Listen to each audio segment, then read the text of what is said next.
Eh, Assalamualaikum warahmatullahi wabarakatuh. Kami dari kelompok 3 akan membahas tentang zat dan sifat. Ini saya sendiri yaitu Muhammad Ridho Rahmatullah yang ditemani oleh Ina Sinta Zara dan Tria Pita Fahad. Boleh di mix.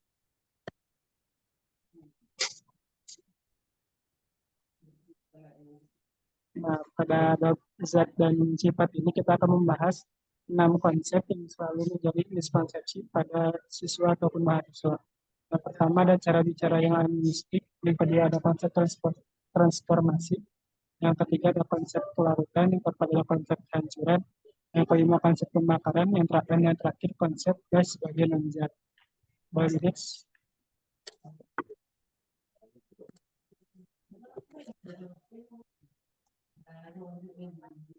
Yang pertama itu ada cara bicara animistik. Pemahaman tahap pemula di bidang kimia dapat dikaitkan terutama dengan operasi pemikiran konflik menurut IAC. Hal ini mengarah pada fakta bahwa mereka cenderung menggambarkan fenomena tersebut dengan cara gambaran. Contoh konkretnya itu adalah kayu tidak akan terbakar.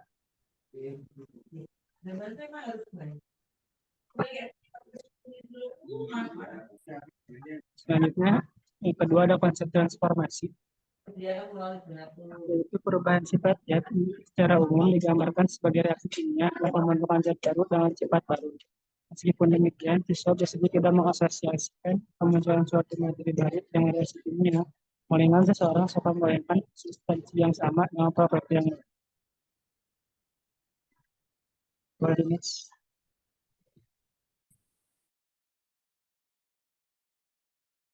Kedua, konsep kelarutan, konsep campuran yang pemisahan itu membuang peran yang besar bagi siswa dalam pengadaan interpretasi reaksi kimia dan komposisi zat baru.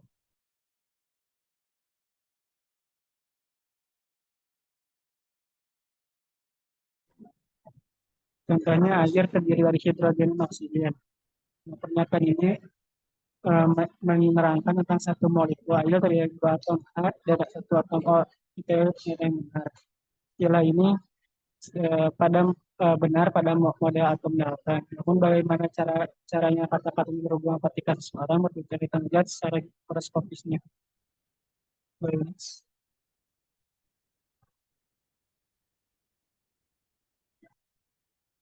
Yang keempat ada konsep kehancuran. Konsep kehancuran ini sama seperti konsep pembakaran gitu ya, tentang pengamatan api dan kehancuran yang terlihat dalam kebakaran rumah atau hutan. Siswa secara pasti ke sebuah konsep penghancuran, terutama karena bahasa sehari-hari contohnya listrik atau bensin yang terbakar habis seluruhnya. Siswa umumnya belum memiliki pandangan yang punya tentang konsep pelestarian dari masa yang energi. Oleh karena itu, tidak mungkin bagi mereka untuk melaksanakan deteksi dengan baik fenomena ini tanpa bantuan ahli. Boleh di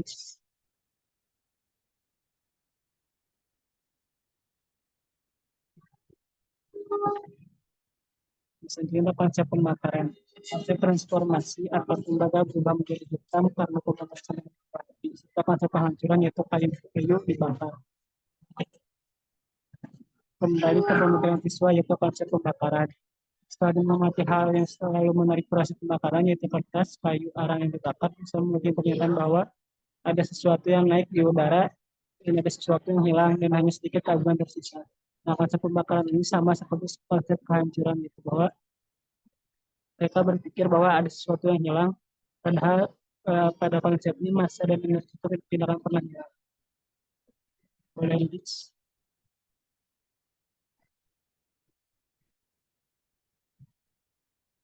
Selanjutnya konsep gas bukan konsep yang akan dijelaskan oleh Tria Vika.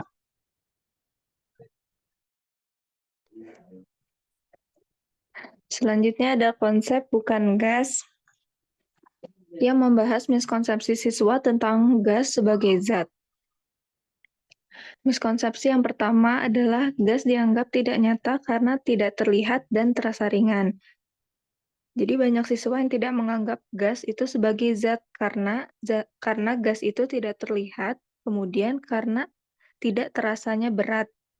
Kemudian ada gas dianggap hilang setelah reaksi kimia.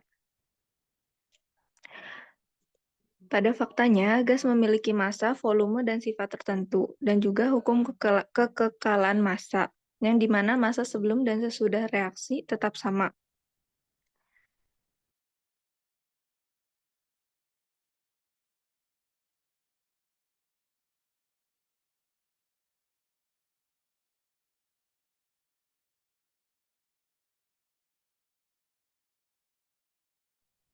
Pada konsep ini, adanya eksperimen penting. Yang pertama, pembakaran dalam wadah tertutup, yang dimana menunjukkan bahwa massa gas tetap terjaga selama reaksi dan tidak ada zat yang benar-benar hilang. Kemudian yang kedua, reaksi karbon dioksida atau CO2 dengan magnesium. Yang eksperimen ini membuktikan bahwa gas karbon dioksida dapat diubah kembali menjadi karbon padat dan magnesium oksida, yang menunjukkan bahwa gas memiliki massa dan bisa direaksikan seperti zat lainnya. Kemudian yang ketiga, kompresi butana. Eksperimen ini menunjukkan bahwa gas butana dapat berubah menjadi cairan di bawah tekanan dan kembali menjadi gas saat tekanan dilepaskan. Nah, pada hal ini, miskonsepsi siswa dapat diatasi dengan pertama, membakar lilin, yang dimana menghasilkan CO2 dan uap air. Kemudian yang kedua, menimbang massa gas, yang menunjukkan kekekalan massa. Pentingnya dari pembelajaran ini adalah dengan menggunakan eksperimen untuk menghubungkan teori dengan hasil pengamatan. Kemudian selanjutnya, eksperimen pada zat dan sifatnya. Yang pertama, contohnya adalah memanaskan amplop tembaga dengan masalah. Yang pertama adanya tembaga bereaksi dengan oksigen membentuk oksida tembaga hitam. Yang kedua, tanpa udara tidak ada perubahan pada tembaga. Dari hasil pengamatan, bagian luar amplop berubah hitam dan bagian dalam tetap merah coklat. Percobaan yang kedua, pemanasan tembaga dalam vakum dan udara, yang dimana masalahnya adalah dalam vakum tembaga tidak berubah. Kemudian setelah udara masuk, tembaga menjadi oksida tembaga hitam. Hasil pengamatannya, reaksi terjadi karena adanya oksigen di udara. Yang ketiga, penguraian perak sulfida atau perak oksida. Dengan masalah perak sulfida hitam terurai menjadi logam perak dan gas. Pengamatannya, terbentuknya bola logam perak mengkilap dari serbuk hitam. Kemudian reaksi oksida tembaga dengan hidrogen. Dengan masalah oksida tembaga dapat direduksi kembali menjadi tembaga dengan gas hidrogen. Dari hasil pengamatan, tembaga merah coklat terbentuk, dan air sebagai produk sampingan muncul dalam bentuk tetesan. Kelima, penguapan aseton. Cairan sering dianggap menghilang saat menguap. Dari hasil pengamatan, berat berkurang selama penguapan, tetapi gas tetap ada dalam bentuk uap. Keenam, kondensasi gas butana di bawah tekanan, yang dimana masalahnya siswa menganggap gas cair sebagai gas. Dari hasil pengamatan, tekanan mengubah butana menjadi cairan, dan cairan kembali menjadi gas saat tekanan dilepaskan. Ketujuh, pembubaran logam. Logam seperti natrium atau litium dianggap menghilang saat bereaksi dengan air. Dari pengamatan, logam bereaksi membentuk larutan hidroksida dan gas hidrogen. Kedelapan, pembubaran lemak. Masalahnya, lemak atau minyak dianggap menghilang saat dibersihkan. Dari hasil pengamatan, minyak larut dalam bensin, tetapi residu minyak tetap ada setelah bensin menguap. Kemudian selanjutnya akan dijelaskan oleh Triafika.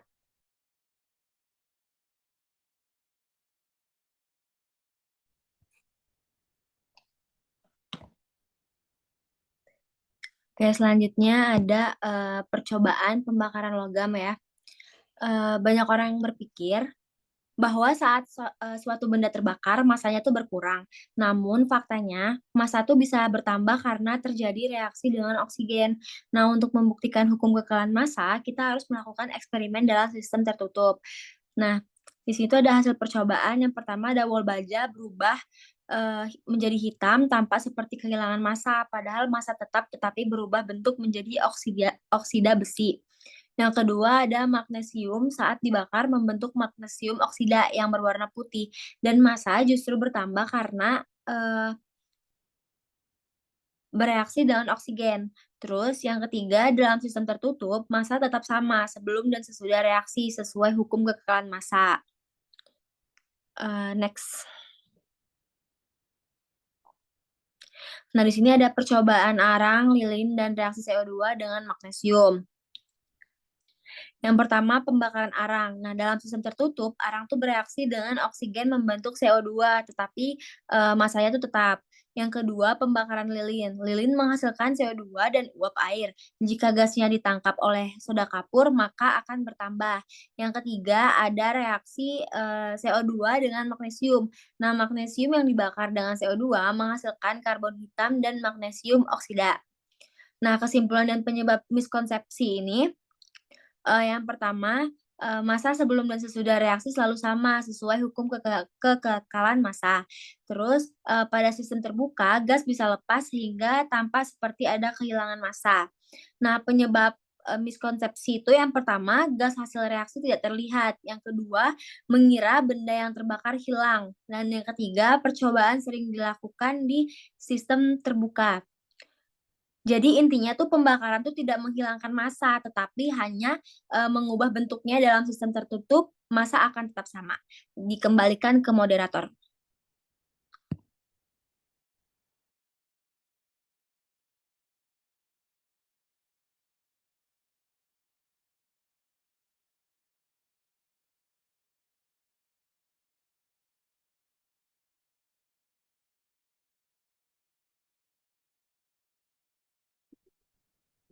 Ya mungkin cukup sekian dari kelompok kami. Saya ada pertanyaan. Cukup sekian. Terima kasih. Assalamualaikum warahmatullahi wabarakatuh.